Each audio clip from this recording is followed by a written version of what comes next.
Yo guys, what is up? It is Master Darius here, bringing us here a Halo 5 Guardians commentary. And today we're going to be covering Community Action Sack, which is the newest playlist that launched last Friday for Halo 5 Guardians. And yeah, finally, we have Action Sack. It's finally here in Halo 5. It took long enough to add this mode in, which is quite surprising because Forge, there's crazy amount of potential. And it's quite easy to find these cool creative modes, but I guess it's finally there and it's about time it's there. But anyway, so Action Sack. This is the first Action Sack mode of any Halo iteration to feature both, well, all three kind of modes you would expect in custom games, such as 4v4 modes, Infection, and FFA modes.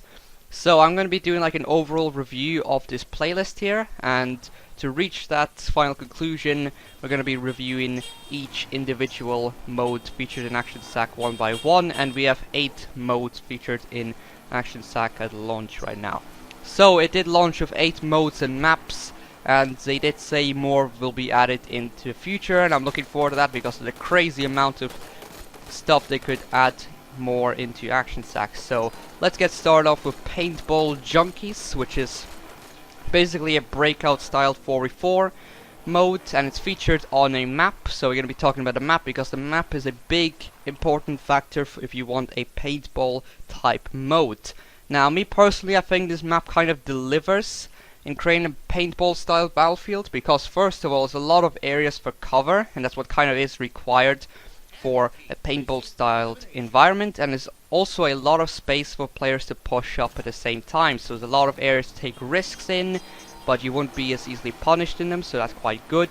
So it is also quite intense, as it does do well to merge Halo with paintball, which is, so in my opinion, this is quite a good mode because of that. And also, just for a note, this does work like classic Halo versions or older Halo versions of paintball in the past, like in Halo Reach and Halo 4. So basically you spawn in with a plasma pistol and one shot kill basically. So you can just shoot once with a plasma pistol and you kill your opponent, they're out for a round because it's like breakout obviously.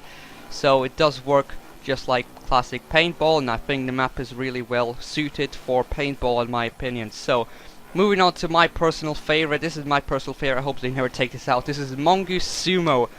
And I would say this is probably the most relaxing, casual fun there is in any Halo actually. This is so good.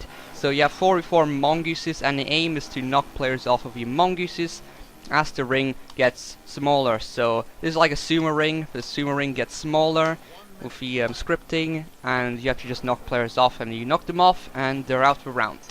In my opinion, this is the perfect mode to be put into Action Sack, which fits the purpose of Action Sack, where anyone can come in from work or school and just have a few laps, or where you can just chill and play around or goof around, just having some chaos around the sumo ring. This is definitely my personal favorite, and to me it never gets old, so keep it. The only thing I suggest, why not add Mongoose Sumo FFA for the lols? This will definitely be chaotic, so Mongoose FFA, please make it happen maybe. Moving on, we have Minotaurs, and Minotaurs is the Infection mode featured in Action Sack. So you have 2 matches at start versus 6 survivors, and they have to hunt survivors in a maze-like environment. So the infected survivors spawn as mantises. First of all, huge amount of points for the epic Titanfall like entrances, nice nod to Titanfall for mantises. There's a lot of hiding spots around the map. You have bushes, and you have the maze walls protecting you kind of, and you have a lot of broken debris that the mantis can break off, and you can kind of hide underneath them if you want to, and everyone has equal chances of surviving or being found. Point as well for being quite terrifying is that mantises appear out of nowhere. These huge mech units just stare at you and you fire missiles at you. It's pretty terrifying if you ask me. And I like how there's a chance for anyone to improvise and kind of escape from your predators to find a new spot. That's the way it should be. So this is a hide and seek type mode, and to some players hide and seek type modes can get boring from time to time, which is the negative of this mode, because it is basically hide and seek type modes. Also the mantis stomp sucks. That's also another negative, but that's the mantis' fault. But so yes, players would of course prefer just shooty type modes where you just blast your opponents in the face, or like hide and seek mode, so this may get boring over time. we'll just have to wait and see. Moving on, next is Ground Pound Arena, and me personally, I think this has the biggest issue, this mode. So this is the FFA mode found in Action Sack. So Ground Pound Arena, this is basically super ground pound, so you can kind of feel like Superman as you collide with other players in a ridiculous speed.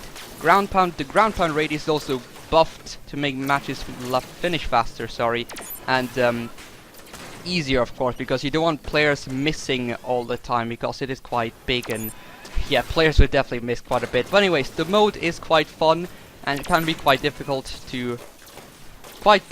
actually, well, quite annoying, because you have a beam rifle as a starting weapon for some reason, which is the biggest problem in my opinion, because you have these people that can camp behind crates or whatever, and they can just snipe people which are hovering mid-air, which is kind of annoying, and people just landing from the ground pound or spawn kill people. Yeah, the spawn's kind of terrible, but that's because it's a really tiny arena, but whatever. So I've seen some people that finished first place, and it's a 20 kill mark, and the tool destruction was 18 kills of a beam rifle. That's not a way it's supposed to be, especially you have a mode called Ground Pound Arena. So I think, and yeah, the beam rifle kills do count towards the score, which is quite ridiculous as well. So to improve this, the obvious solution is to have Magnum or even Plasma Pistol start, so you can just focus on ground pound, which is basically what this mode is after. So why are the hell are beam rifles there? So anyway, moving on, next we have a creative Griffball 44 inspired mode, which is called Riftball. This is anti-gravity. There's anti-gravity all over the map, which is pretty cool. You can run in the ground, but you have some people hovering mid-air and quite a speed actually. So you can have the opportunity to ground pound on people, and this is a very interesting creative spin on Griffball in my opinion. A lot of people say this is the fan favorite. Me personally, I like Sumo more than anything. But the way to score is also quite interesting. On each side you have the doors closing and they open once in a while. And it's a nice nod to Ricochet, because you can score by throwing the ball in, just like in Ricochet. Man, I actually miss Ricochet. It needs to come back in some way or another in matchmaking.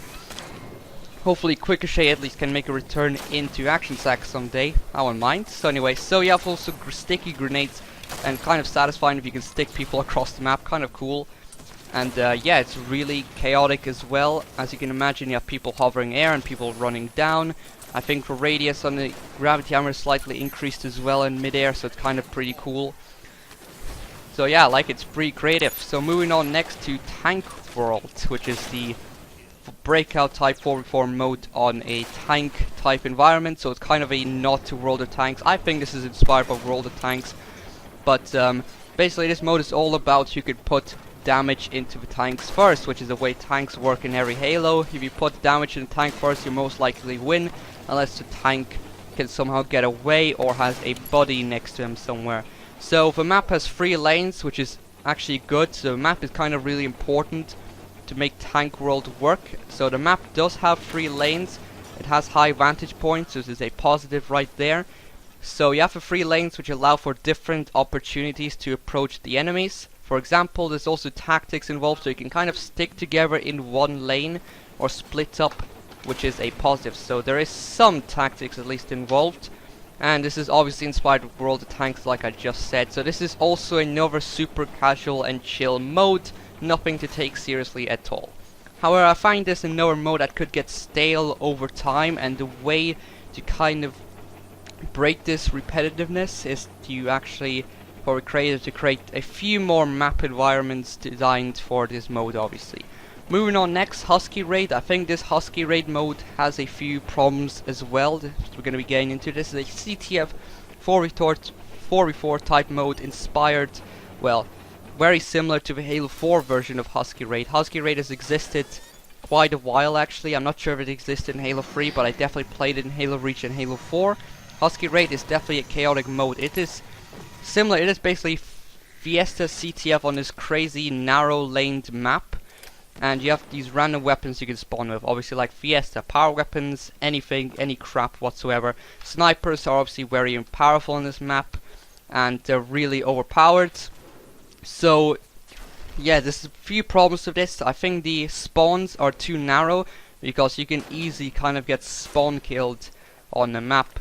There have been reports of spawn camping abusers. So basically, you'd have people snipe the players that spawn in, and then players would kind of charge in with a gravity hammer. The people with gravity hammers or the rockets, whatever, would kind of get next to the spawn and just smack the players as they keep on spawning, and that's not really good, obviously, that people quit then. So the map does suffer from spawn kill abuses. To kind of improve on this, I would suggest making the spawn points wider, so you can't really control the spawns with your gravity hammer or whatever. They can kind of spawn behind you and kick your ass, so you can't really get spawn kill. That's the way it worked in, I believe, a Halo 4 map. The spawn points were wide enough so you wouldn't get spawn killed over and over again. So that's the way it should be. And yeah, and some people report there's been better Husky raid maps than this version here, so I would suggest maybe adding 1 or 2 more Husky raids to the mix to also reduce repetitiveness. So yeah, so moving on to the last mode featured, which is Mantis Breakout. Is also one of my favorite modes, actually. Quite creative, quite cool and original. Well, kind of a cool nod to Titanfall as well. So this is a 4v4 type breakout mode on a breakout style simulation.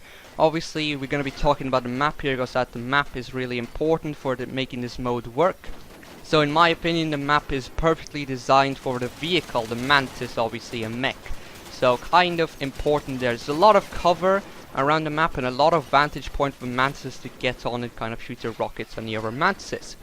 There's also a lot of different ways to approach the map, and the map is still not confusing because of this. You kind of still know which side of the map you're going to, which way this way actually leads, so it's not confusing, and no radar makes it a lot better and suited for this mode. It's a very fun mode in my opinion, and it's a nice nod in Titanfall, like I said.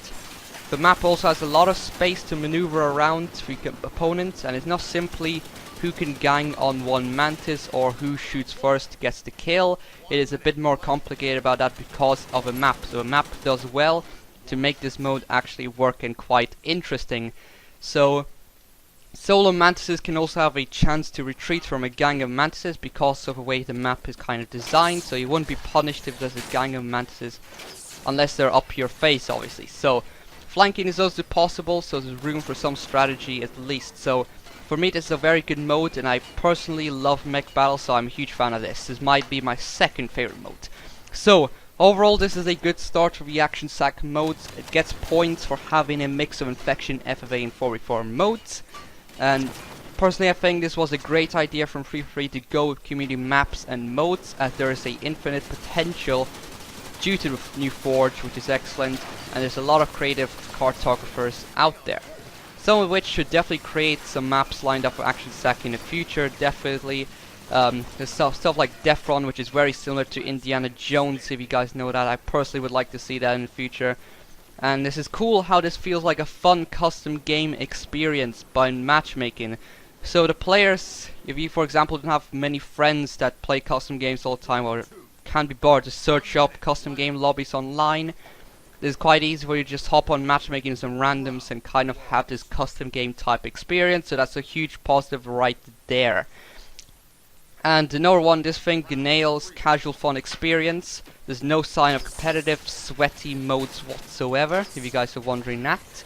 And more modes should definitely be added into for more variety. Sometimes I would suggest Free to take out some of the less favorable modes and replace them with new experiences such as Defron, which I personally want to see every once in a while to keep things really fresh. However, I want Zoomer to stay. Please make it stay. I love it so much. And so, in the meantime, I would suggest these modes, which I already talked about, should be tweaked to be improved overall.